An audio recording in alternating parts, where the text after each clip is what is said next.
Welcome, welcome, welcome. What an evening, Dino. Holy crap. Premier League started. The Matildas get up. England get up.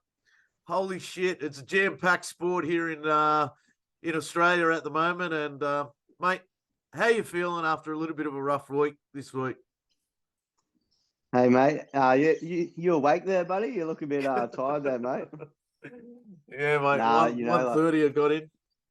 Yeah, as I say, unbelievable night for, people in Australia and especially football lovers in Australia, what it's like. We've struggled for so many years, trying to get the support in the country, and just saying about these Matilda girls bringing the country together. And, we're seeing stadiums being open now and just to watch it on the big screens in there and stuff like that. So it's amazing to see, and never thought I'd see it, to be honest, as, playing soccer here as a kid and stuff like that. So it's unbelievable, and well done to the girls. And what a dream semi-final we have, England versus Australia, and I'll be there. You might be there, so bring it on.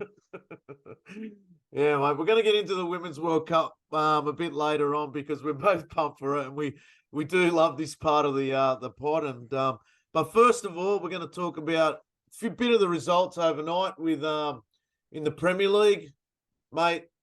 What do you call it? City on fire again. Well, they weren't overnight. They were, a couple of nights ago and a couple of mornings ago. They got up 3-0. What else? You got Arsenal. Arsenal just getting home. Well, I mean, 80th minute, Forest decided to score. I don't know if you've seen the highlights, but Alanga got himself an assist, which was a great run too down that left-hand side. Palace 1-0.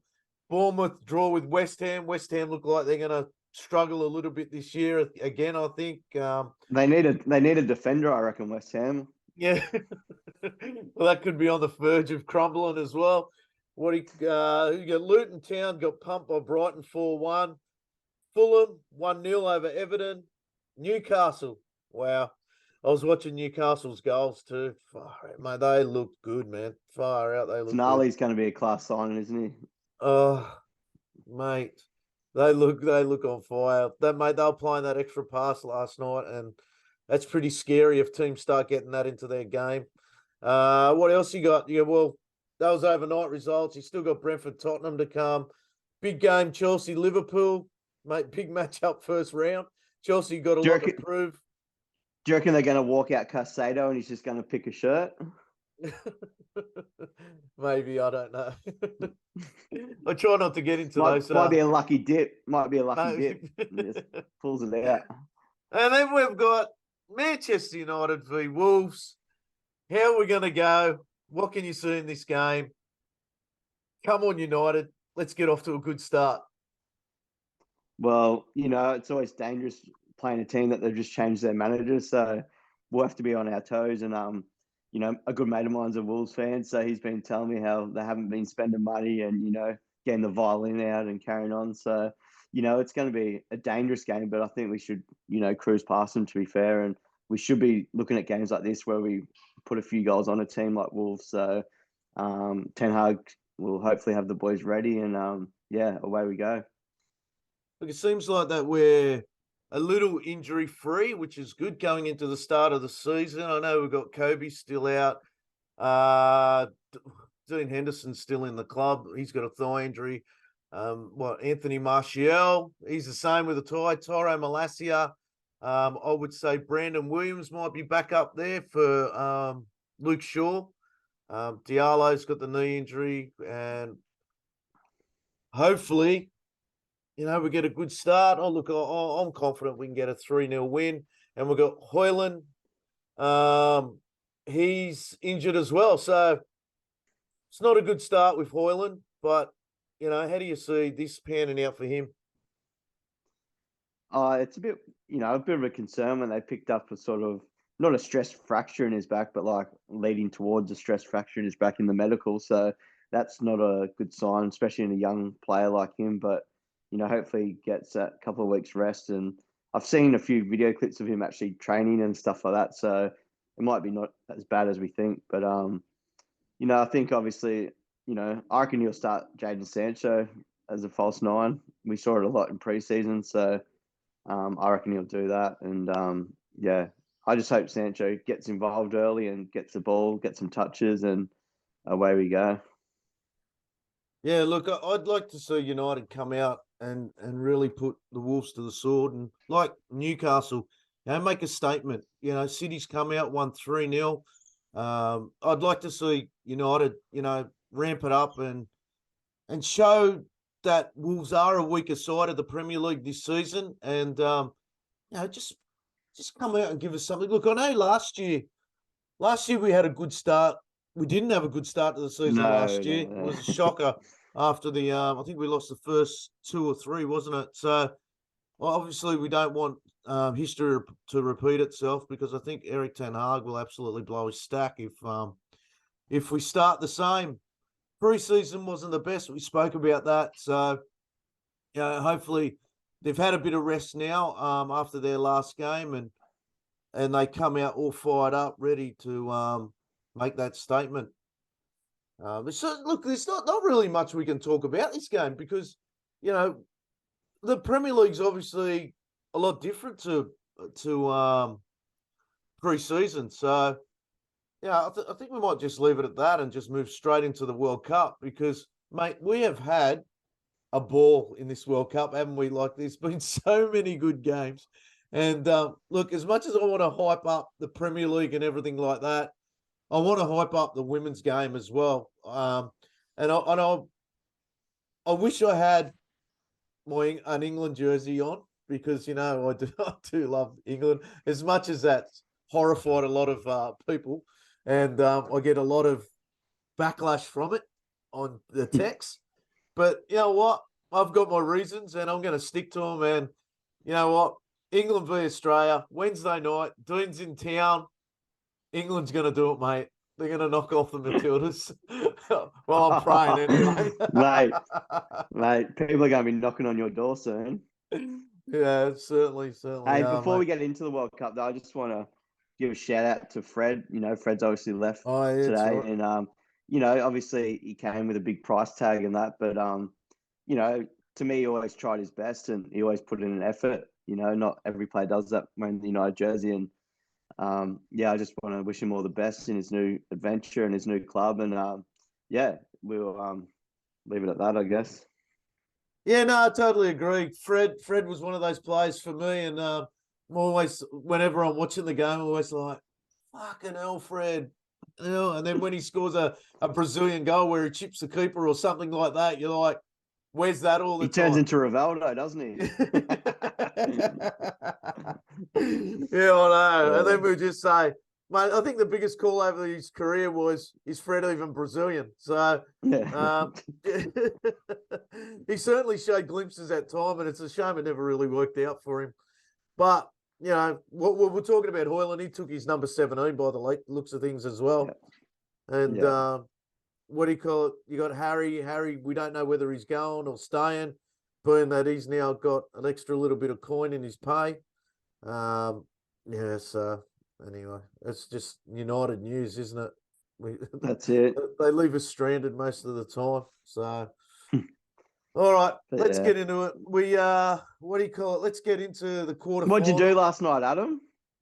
Tell everyone what you did last night? Last night, we was hanging out. I was lucky enough. We got to the game. I never had tickets. Late in the arvo while I was at work, I got a phone call saying there's 3 tickets. Rob Nowitzki and Mark O'Connor sorted it out for me. I had 3 tickets, and I rang up our good mate Shane, massive part of the pod, and his daughter, who'd been looking for tickets for all week. They've been looking for tickets to get on. And I'll tell you what, that resale thing that the FIFA's got, it's an absolute shocker. It doesn't work. I don't know what it is. Like, they're selling kids tickets, mate. Just let them convert to adult tickets, or, mate, you have to be quick to get them. I don't know what I'm doing wrong. But anyway, I couldn't get hold of Shane because he was on his fitness kick. He was doing a swim and he was doing his whatever class he was doing at the gym. So I had to ring Emily. She was at work. And, mate, she nearly screamed the house down when I told her I had 2 tickets for him to go to the England game. So they had a ball last night. We caught up with Joe Bunny, Ella Toon's boyfriend, last night. What a top bloke he is. Dino, You got to meet him as well at your game. He got to see your tattoos and everything like that. We made it happen on the cave, as we always do. So, That's no, it it. was a pretty exciting night out at that game. And I never got home till probably 1:30, I think. I can't remember. I think it was 1:30 I got home. So, knowing I had a pod Oh, early morning.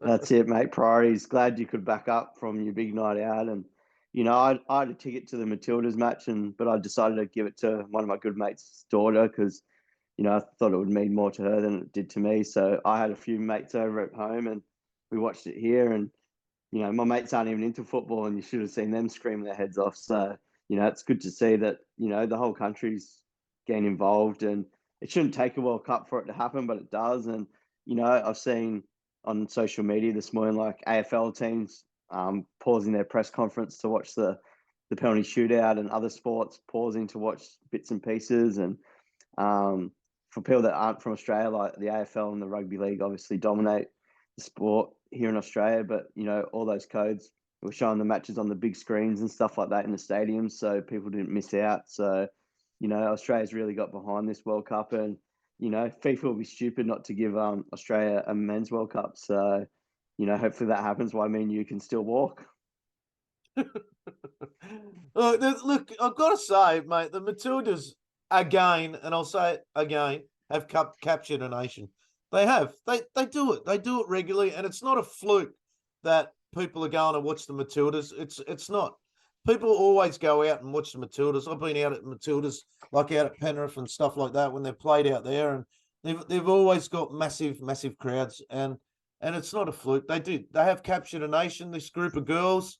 As much as I've got my reasons, these girls have, from the time 10 years ago when they came into the Australian squad, they've really turned it around, female football in Australia, and they've captured the hearts of young girls, young boys, older nans and pops and mums and dads, and you know, as much as I've been wanting to see them get knocked out, but no, it really has brought a nation together. Look, I've read I don't want to put a downer on it, but I've read an article through just overnight saying that none of this money is going to go to any of the women's A-League clubs overnight, and it's an absolute disgrace.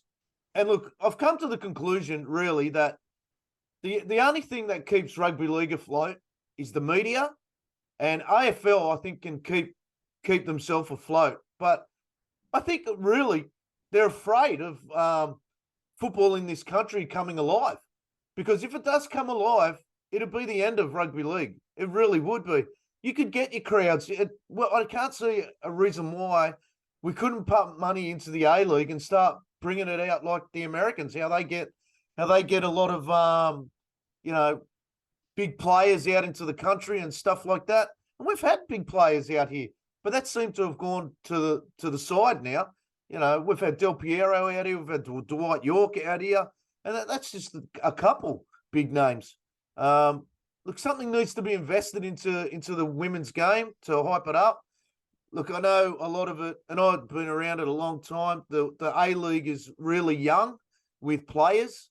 A lot of the NPL girls slide across into the A League, and it's a lot of the 18 and 19-year-olds. So at times it's not that entertaining, but you know what? The only way it's going to get better is by support. And I believe that most of these people that are going to these games won't go to those games. But mate, Dino, I'd really, really like to see them go. Mate, even if you got an extra 500 going to each one of these games, it'd make a massive difference. Give us a thought on that. Yeah, that's it. Like obviously, I think rugby league only survives on the gambling, to be honest. Like, every second ad's the gambling ads and stuff like that. And I think the AFL survives because they can get crowds to their stadiums and that. So, the money that is generated from this is should be reinvested into not just women's football, but football in general. So it it's Australia's got this thing like Albanese, our PM comes out that, we're going to get a day off if they make the final. And then an ex Matilda came out and said, well, why don't you pay us properly? So that just sums it up, like everyone here is day off, so everyone jumps on the bandwagon and, you know, starts supporting it. So, yeah, there's a lot of things that the Australian sports people need to understand about it. It doesn't happen just every 4 years. It's, you know, we have football matches every week in Australia, so it needs to get supported a lot more. You know, for instance, here up at Brisbane, like Brisbane Raw dominated for years and years and years, and you know, we're getting 25, 30,000 people, and then they start struggling a bit and the crowds just die off. They move to a smaller stadium, which is really hard to get to. You know, there's no like public transport and stuff like that. And it's just a mess. Like the club is an absolute mess at Brisbane Roar. So yeah, there's things that need to be learnt in the administration side of football as well. You know, like, you know, with like futsal and football, it's a mess, and you know, everything just seems to be messy. So once they get some people in charge that know what they're doing and stuff like that, I think it you know, people are living on the Matildas and the Socceroos when they play these big tournaments, because you know, it brings a smile to everyone and stuff like that. But we just need to keep that ball rolling after the tournaments, and you know, hopefully it kicks on Monday. And you know, as I said earlier, like playing as a kid here, you never dreamt of like this football mania in this country. It's out of control, you know. So, and I will say one thing with the Matildas, like, you know, it's the crowds in that are, you know, family friendly crowds. It's, you know, it's great to see so many like young kids of both genders and stuff like that. Like, it's crazy. It's not like, you know, it's not like a European football game, is it, Adam? So it's you know, the kids can enjoy it a lot better than, you know, say, you know, a Premier League game and stuff like that. Look, mate, the atmosphere out at the Colombia game last night was extraordinary. It was dead set. It was a Colombia home game. The Yeah, I thought you were Colombian in crowd, Bogota for a sec. the Colombian home crowd, they were phenomenal. They were singing outside the stadium. They were all dressed up in their Carnivale outfits. It really was. It was amazing. And yeah, you know me, I love getting involved in stuff like that. And out at the ground, I had Colombians all around me. They were singing their song, blah, blah, blah. They were all into it. And, mate, it was bloody exciting. And, you know, Shane and I, and probably about 6 or 7 others around, all these Colombian fans, you know, in the end, we had to tell them to be quiet when when England scored their second goal and Russo scored their second goal. And you know what? Nah, they kept singing. They kept going. The culture's excellent. And, like, oh man, look, it's you can see with me, I love the game of football, and I would love to see it succeed in this country. I would not love nothing more. But you know, we're still at a stage, like you said, where you know we've got a lot to learn. We still give our Australian representative teams at junior level and even as high as the men's futsal side uniforms that they have to hand back, and it's fucking ridiculous, man. Where you finally, it's probably cost a parent upwards of $100,000, probably more, to get their kid to a national level, and they've got to hand back a uniform. It's just bullshit. It's you know where football is the sleeping giant, and they don't want football to become alive here. Anyway, let's move on from Well, a as little you bit of well, as you know, like I spent a bit of time in Brazil and that, and I went to the Brazil France game, and you know the crowd would have been at least 95% Brazilian, and win, lose or draw, mate, they're singing, dancing, carrying on, and it's great. It's not aggressive carry on; it's just fun and laughter, you know, and yeah. It's not like you Aussie, see Aussie, Australian Aussie, oi, face, oi, oi, is it? yeah. Oh, you see Australian faces like on like, wow, look at that, like, you know, Yeah. it's just crazy. Even when they're losing, you know, and yeah, as you say, like, you know, I know the money that my parents spent on me, you know, playing football when I was younger, and you know, went to Brazil and stuff like that. And as you say, it's like you finally get to that place, and it's like either hand it back, or you know, that jacket's $300, or you know, that polo's $100. You know, like there's nothing in it for you. So hopefully that changes one day. But yeah, I'm just so But excited for the semi final. So excited. oh yeah, look, you know what? I was back in Japan a lot of the time through this tournament, and wow, Sweden's tactics in that quarter final was unbelievable. They looked like giants, Sweden, didn't they? Against Yeah. Japan. Japan couldn't get hold of the ball. They were swarming their players, trying to get them going, trying to move them back, pass the ball back, which they did. They had to keep turning the ball back because Japan were very good at taking 2-3 touches and making a pass. Sweden looked like giants. They really did against Japan. Late in the game, Japan probably found themselves back in the game, but I think like England last night, Sweden really struggled to close the game out. And, you know, that was probably a little bit of disappointing for Japan, but and they were devastated. And a lot of these teams, you can see how much it means to them when they do lose. Sweden go through. Spain, Netherlands. I actually never caught this game because it was an early kickoff. This game, wasn't it? I think it was like 3 o'clock or something like that. Nah, it was 11 a.m. because that was meant to be the Oh, American that's right. Yeah. game, so they changed the time slot for the Americans. Yeah. Yeah. No, I Oh, watched it. It was yeah. So no, that was actually a good game and that and there's been a bit of uproar in the Spanish team lately and all that, but it just shows you a bit of success. It just changes all that. You know what I mean? So it was like even last night's game in the French the French manager he was actually coaching Saudi Arabia at the Men's World Cup, and there's a bit of internal fighting with the girls and the other coach, so he stepped in and he's done a great job with that French team. So, it's great to see. I mean, you look at let's move into the Matildas game, and I'm going to be positive about this team. And you must be hungover if you're being positive. Oh, it's hurting, dude. It's hurting. Look, for me yesterday, like I was watching it out at the live site there at where was I? Homebush last night. Look, people out at Homebush, let's get some bigger screens out there, eh? Because I've probably got a bigger TV at home than you guys are showing everyone out at the game. So let's get bigger crowds out there. And I'm sure like next week, mate, you won't be able to move anywhere. But for me, you know what? The player, and I've seen this kid, for me, the player that I've really enjoyed, besides the Sydney Uni players that are out there, is Mary Fowler. Mate, she is quality, mate. And let me tell you, we talk about Sam Kerr, we're talking about Caitlin Ford, we're talking about Gorry, these girls that have been in this squad for 10 or so years. Mary Fowler, mate, she's the diamond, mate. If they don't have her, let me tell you, mate, they would struggle in behind her without her. She is that good a player.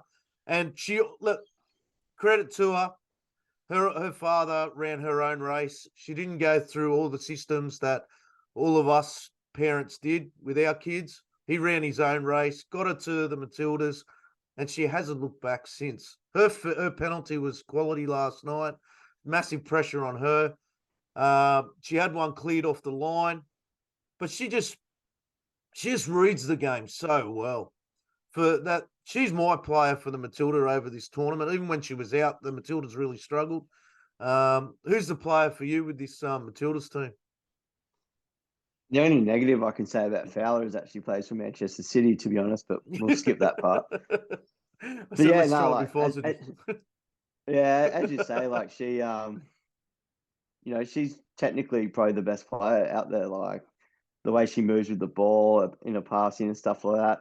Obviously, sometimes a decision making with like passing it left or right is a bit 50-50. There was a few times last night where she could have squared it and stuff like that. But yeah, she probably needs to pass earlier because she does like to hold on to it. Yeah.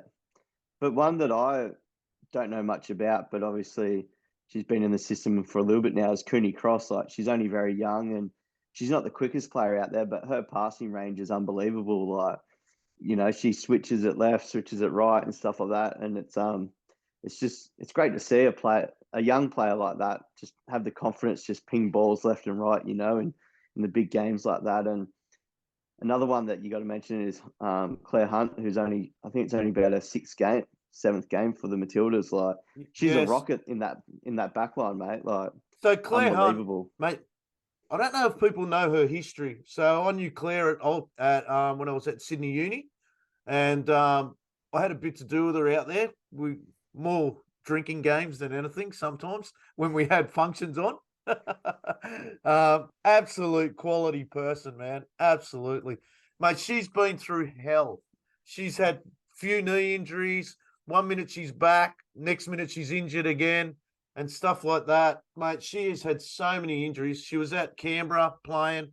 I think she was at Wanderers, but she was always quality whenever she was on the pitch, man. She was that good. You could, how you just get a feel for players that just stand out and have got timing on the ball.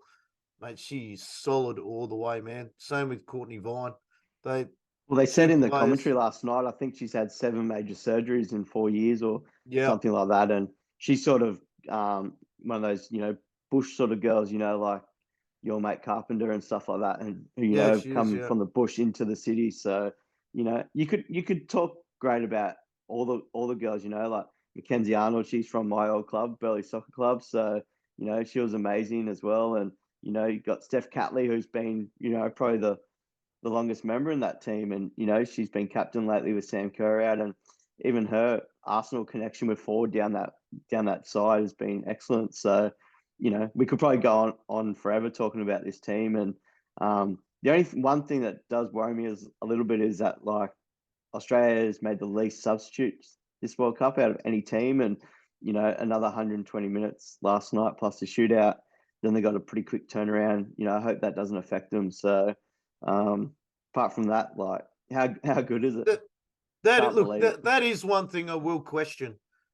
Is the substitutes and stuff like that, and if there's one thing I'm going to be negative on, which I said I won't be, but I've got to bring it to attention.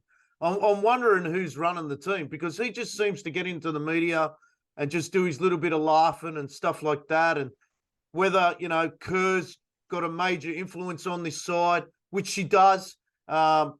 She is a player, and I think she really has a big say, or some of these players that have been there for a long time have got a big say in the way this team moves and the way they play and stuff like that. And, a lot of coaches that have coached the Matildas have really struggled with that. Look, they're getting the results regardless how they're doing it.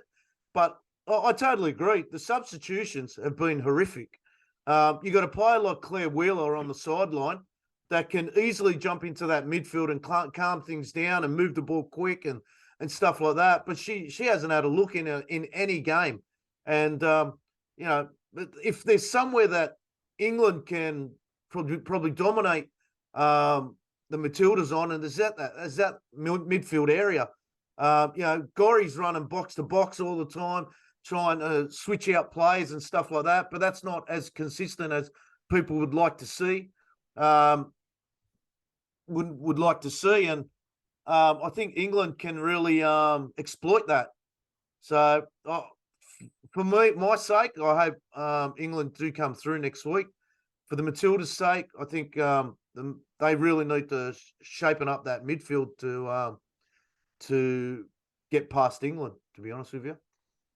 Well, do you reckon they will change that formation? Like, obviously, I think Sam Kerr will come into the team. So, do you reckon they will change to a formation? So, do I think Sam Kerr will start the game? No. Like, obviously, she's going to start the game. Like, that's my opinion. Do you reckon they'll change the formation? No. No. I don't think anything will change with the Matildas, because I really do believe that the players have got a lot of say in this team. I don't believe the coach is making all the decisions. I think, like I said, I think Sam's got a massive stranglehold on the players in this squad, and as well as the coaching staff.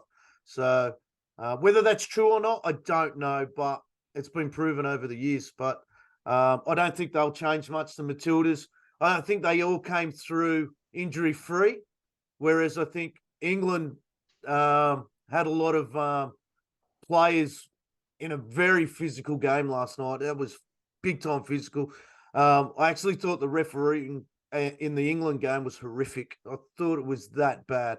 There was so many free kicks that should have been warranted yellow cards, and there was just none of them. There was a lot of play acting by Colombia, which is the norm for them, so especially when they got up 1-0.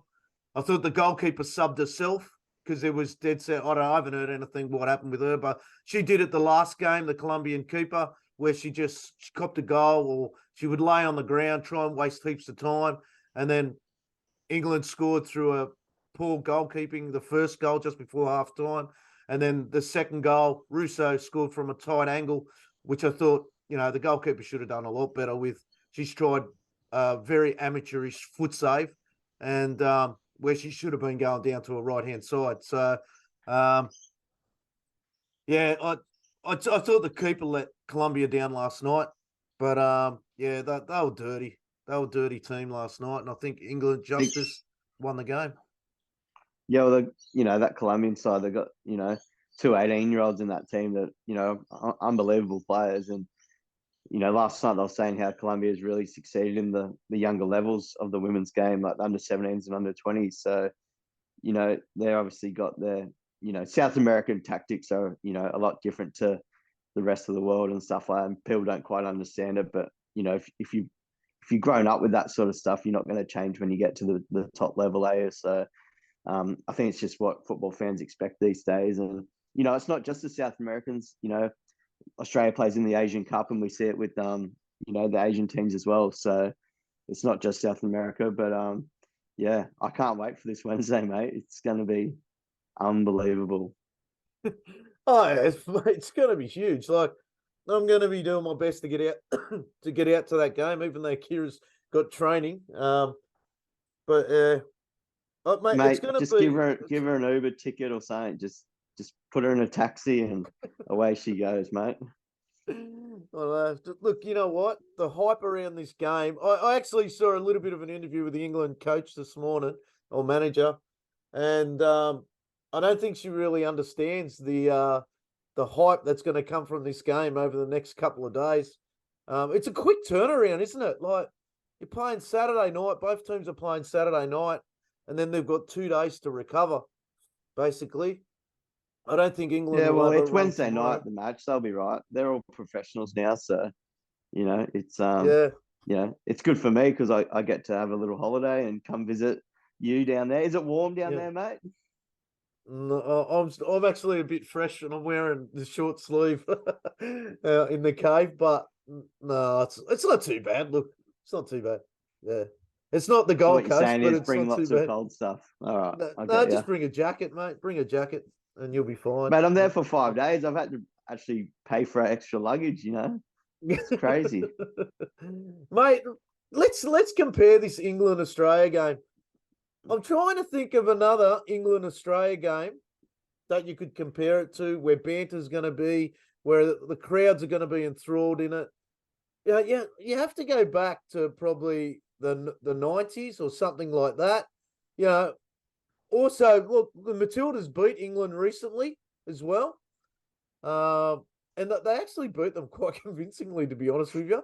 England were very Well, I poor in think that you got to game. go to other codes to look at, You it's sort of do, like an yeah. Ashes. Yeah, I Ashes, remember Rugby Johnny League. Wilkinson. I think it was '99 Rugby Union World Cup. Johnny Wilkinson kicked that penalty goal. Australia Yeah. versus England. That was in Australia. So Yeah, I was watching that at stuff like Dave's that. place. Where, but this game Face is like, nightclub. they said last night, like to John Aloisi, now we've got Courtney Vine. And he goes, nah, we've got Courtney Vine. He was actually really good last night. He goes, mate, my penalty is nothing compared to what she just did. Like they've been put It into the was biggest huge, game, man. Yeah, biggest game in Australian football. So yeah. it's Courtney Vine now. It's not John Aloisi. So yeah, as you say, like the banter and that with everyone, and I can't wait to get down to Sydney and just be amongst it all. It's I can't wait. And lucky I planned it early, unlike other people just jumping, looking for tickets the next day and stuff. So, Yeah. Mate, to be honest with you, this game that you're going to on Wednesday, I have been trying for a long time to get tickets. And I did try and get tickets when they first tried to release the tickets. But for some reason, I've really struggled to, even when they first released tickets, I really struggled to get them.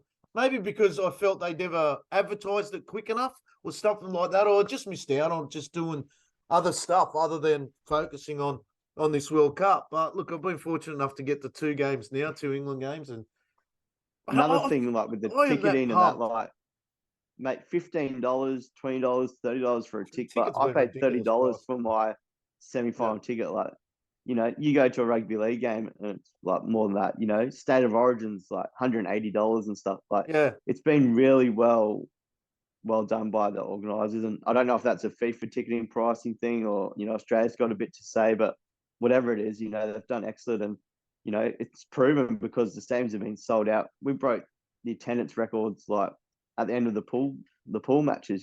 So it's we're probably going to double it by the end of the tournament. Look, the only thing I will say that's been disappointing, like last night there was 75,000. That's an 80,000 seat stadium, and so there's 5,000 tickets there that aren't being used. So like those tickets I, need to be. I know I it's know they corporate and do. stuff like that. And it's not just that. I know they like cut the bottom 3 like seats Yes, off, like yes, stuff like that, they because you can't see over the advertising and that. So, yeah, Suncorp's the same. Like, yeah, we had like 49,000, blah, blah, blah. But obviously in football, you have the dugout. So they actually yeah, have to miss a few rows and stuff like that. So, yeah. there's, Look, but you know what? but for the final, I'm pretty sure they've just opened all that up and sold them as like a restricted viewing system. So you probably will get the 80,000 for the final, I'm sure. You know what? The thing that's annoyed me out at the SFS, they've just built a new stadium out there, and they didn't incorporate the seating into the stadium. They've got the dugouts out on the pitch and everything like that. It's so stupid. Like they should be incorporated into the areas. Yeah. So I've got Kira. I've got Kira. I know, I can Um, see her. yeah, you can I can see. see Oh her in yeah, the in below. background. Yeah. Tell her she's on national or worldwide television. Well, I think she was nervous over the England game last night. I'll bring her in. Wait Yeah. a sec. Let's. Oh no, she's. Nah, she's run She's away. She's run run away, away mate. now. She heard you. No, nah, all good, mate. Yeah, Well, it's been good to catch up, and yeah, I'll see you in a few days anyway, buddy. yeah, mate. Let's end the pod there. That's for sure. And I'll see you on Wednesday. Hopefully, I'll see you on Wednesday. Have you booked that limo for me? Yeah, mate. It's from the airport. It'll take you straight down to Barangaroo. So Yeah. we'll definitely catch Straight up. to the penthouse of the casino there. Yeah. No, I should line you up with Bozza. Bozza lives in Barangaroo, so Does he? we'll definitely catch up. Definitely a few Yeah. times, and I might even have a sleepover at the hotel. We might have one big night there. Why not? All Why not? right, mate. I'll talk Catch to you you later, later. buddy. See you later. See you, Come buddy. on, United. Bye. Come on, United. See ya. See you, buddy. Bye.